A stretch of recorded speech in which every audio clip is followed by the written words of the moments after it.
오늘은 대한민국 헌법과 관련된 이야기를 꺼내볼까 합니다. 헌법, 우리에겐 참 익숙한 단어인 동시에 정확하게 설명하기 어려운 단어입니다. 모든 대통령들은 취임할 때마다 취임 연설에서 이렇게 말하기로 정해져 있습니다. 나는 헌법을 준수하고로 시작하는 긴 한 문장이죠. 헌법 제69조에는 대통령들이 취임할 때 국민 앞에서 이 한 문장을 선서하도록 법으로 쓰여 있습니다. 취임 선서 내용을 헌법으로 정해놓은 건데요. 대통령이 헌법을 준수해야 한다는 당연한 사실을 굳이 취임 연설문에 넣도록 한 건 헌법의 성격이 일반 법률과는 다르기 때문입니다. 일반 법률은 권력을 가진 자들이 국민들에게 자신의 권력을 행사할 수 있는 근거라고 한다면, 헌법은 국민들이 그 권력을 행사하는 자들에게 권력을 마음대로 행사하지 말라는 명령입니다.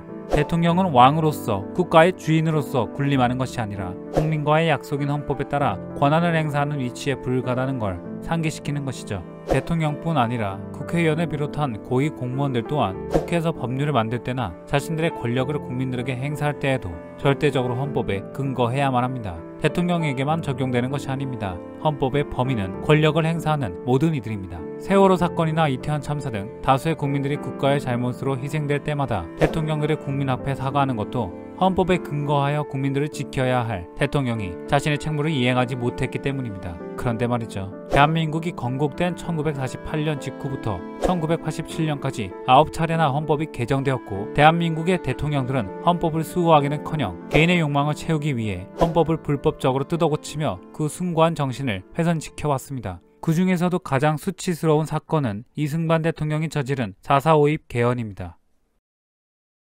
재선에 도전하려던 초대 대통령 이승만은 1950년 제2대 국회의원 선거에서 자신의 지지 세력이 대거 패배하자 국회가 대통령을 뽑는 대통령 간선제로는 도저히 안되겠다 싶었습니다. 1952년 7월 4일 국회의사당이 경찰과 군대에게 포위당하여 공포 분위기가 조성된 가운데 기립투표 방식으로 166명의 국회의원 중 찬성 163표, 기권 3표, 1차 개헌안, 즉 발췌 개헌이 통과되었습니다. 발췌 개헌에는 대통령 간선제를 대통령 직선제로 개정하는 내용이 담겨 있습니다. 그리고 당시에는 민주주의 의식이 부족했던 국민들은 뭣도 모르고 이승만을 지지했고, 그는 그토록 원하던 재선에 성공하죠. 그런데 이승만과 자유당 지지 세력들의 욕심은 끝이 없었습니다. 1954년에 또다시 헌법에 손을 댑니다. 기존의 대통령은 2회까지만 연임할 수 있다고 되어 있던 헌법의 내용에다가 헌법 개정을 시행한 당시의 대통령은 이 조항에 적용받지 않는다라는 내용을 끼워 넣으려 한 겁니다. 즉 헌법을 2번만 해먹을 수 있는 대통령직을 이승만이라는 개인에게만 예외적으로 적용해 그가 원한다면 죽을 때까지 대통령 선거에 도전할 수 있는 자격을 준다 라고 한 거죠. 하지만 이승만도 헌법을 개정하려면 헌법에 따라 국회의 허락을 받아야 했어요. 그런데 놀랍게도 결과는 찬성 135표. 헌법 개정은 국회의원 3분의 2 이상의 찬성이 필요한데, 당시 개헌안의 가결 정족수는 제적 의원 203명의 3분의 2인 136명이었습니다. 개표 결과는 한 명의 간신히 모자라는 135.333명으로 개헌안은 부결되었죠. 야당이었던 민주국민당은 민주주의의 승리라며 만세를 불렀습니다. 하지만 기쁨도 잠시. 개정안이 부결된 다음날 이승만 세력은 긴급의원총회를 소집해 말도 안 되는 소리를 짓거리는데요. 초등생도 다 아는 수학의 4.4 5.18 원칙을 들먹이며 0.333이라는 숫자는 독립된 주체가 아니기 때문에 0.333명을 버리면 135명이니까 정족수 3분의 2에 충족된다고 하는 겁니다. 하지만 헌법 조항엔 정족수를 계산할 때 4.4 5.18의 원칙을 적용하라는 내용은 당연히 존재하지 않았고 3분의 2 이상이라고 분명하게 규정되어 있는데요. 수학적으로 따져보면 정족수 135.333명이라는 숫자는 135라는 숫자보다 큰 숫자이고 135는 135.333의 미만이니 자유당의 논리는 순 억지 해석이죠. 11월 29일에 열린 국회 본회의가 정치 깡패 이정재와 그의 부하들이 방청석을 가득 메우고 있는 가운데 개최되었습니다. 강압적인 분위기에서 개헌이 선포되었고, 오직 이승만의 종신 집권을 위해 만들어진 2차 개헌이 통과되며 헌법은 무참히 유린되었습니다. 역사 속에서 위인으로 평가받은 인물들의 공통된 특징은 무엇일까요? 바로 물러나야 할 때 잘 물러났다는 점입니다. 그들의 품위 있는 행동은 그 자리를 잇는 자들에게 대물림이 되고 모범이 됩니다. 반대로 눈앞에 이익에 눈이 멀어 내려가고 싶지 않아 안간힘을 쓰던 이들은 쓸쓸하고 비참한 최후를 맞이하곤 했습니다. 대한민국의 민주주의 체제의 많은 부분을 차용한 미국은 어땠을까요? 미국은 현재 대통령을 총 2번 할 수 있는데요. 재미있는 점은 미국의 헌법은 처음에는 이런 제한이 없었다는 겁니다. 그러니까 3번이든 4번이든 헌법상 무제한으로 연임이 가능했던 겁니다. 그런데 말이죠. 자신의 이름이 국가의 수도가 된 미국의 초대 대통령 조지 워싱턴은 대한민국의 초대 대통령과는 정반대의 선택을 했습니다. 연임에 성공한 후에 두 번째 대통령으로서의 임기가 끝나가던 1797년 더 이상은 대통령 선거에 출마하지 않겠다고 선언합니다. 종신 대통령이 되어달라는 주변에서의 끊임없는 권유에도 불구하고 말이죠.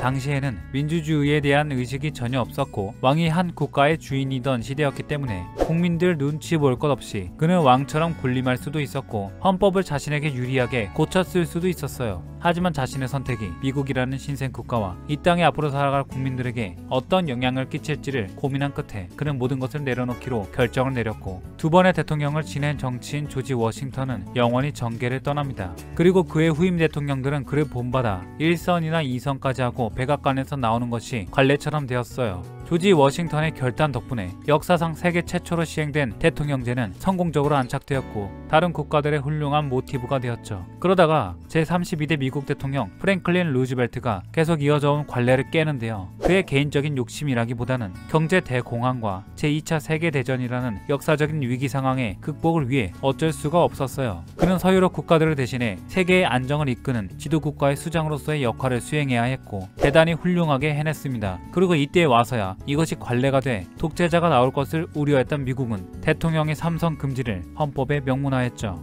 반면에 대한민국의 헌법 역사는 첫 단추부터 잘못 끼워진 탓에 줄줄이 삐뚤어졌습니다. 이승만은 4.4.5의 개헌 후 3차 대선에서 당선된 후 부정선거를 저지르며 4선까지 도전했다가 하와이에서 망명생활 끝에 고국에 돌아오지 못하고 그곳에서 죽었습니다. 그리고 당연한 관습처럼 뒤이어 대통령에 오른 인물들은 하나같이 헌법을 불법적으로 뜯어 고치거나 국민들을 탄압하며 국민들과 헌법을 유린했습니다. 한강의 기적이라고 불리며 엄청난 경제 성장을 이뤄낸 박정희 대통령이지만 그 역시도 유신헌법을 통해 영구 집권을 노렸고 그의 최후는 이승만 대통령처럼 비참했고 그의 업적에 대한 평가는 지금까지도 논란의 대상이 되어 왔습니다. 두 개의 거대 정당이 원수 사이같이 오래전부터 지금까지 첨예하게 대립하고 있고 많은 국민들의 정치적인 견해나 가치관이 빨간색과 파란색으로 나뉜 것도 민주주의라는 옷에 첫 단추를 잘못 끼웠기 때문에 일어난 나비 효과입니다.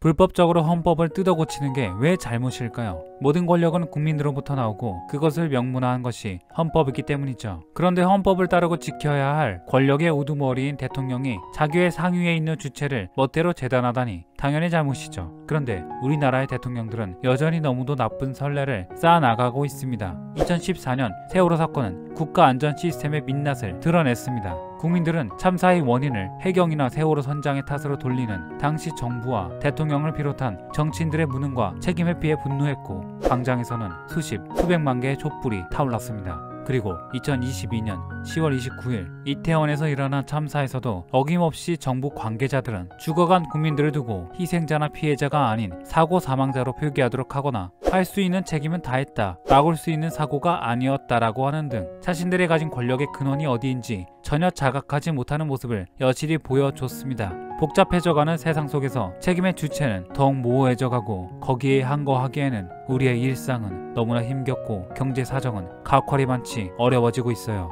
그럼에도 불구하고 용감하게 독재 정권에 항거했던 1960년의 4.19 혁명, 1987년의 6월 민주항쟁, 2016년부터 시작된 촛불혁명은 우리 국민들의 가슴에 이 국가의 주인은 우리들이며 권력은 우리들에게서 나온다는 것을 증명해왔습니다. 그리고 22년 우리는 무엇을 할 수 있을까요? 이것만은 기억하기로 합시다. 주권은 나에게 있고 나의 친구들, 가족들에게 있다는 것을요. 모든 권력은 우리들로부터 나온다는 것을요. 우리는 국가 권력을 가진 이들에게 헌법을 따르라라고 할 수 있는 권리를 가졌다는 것을요.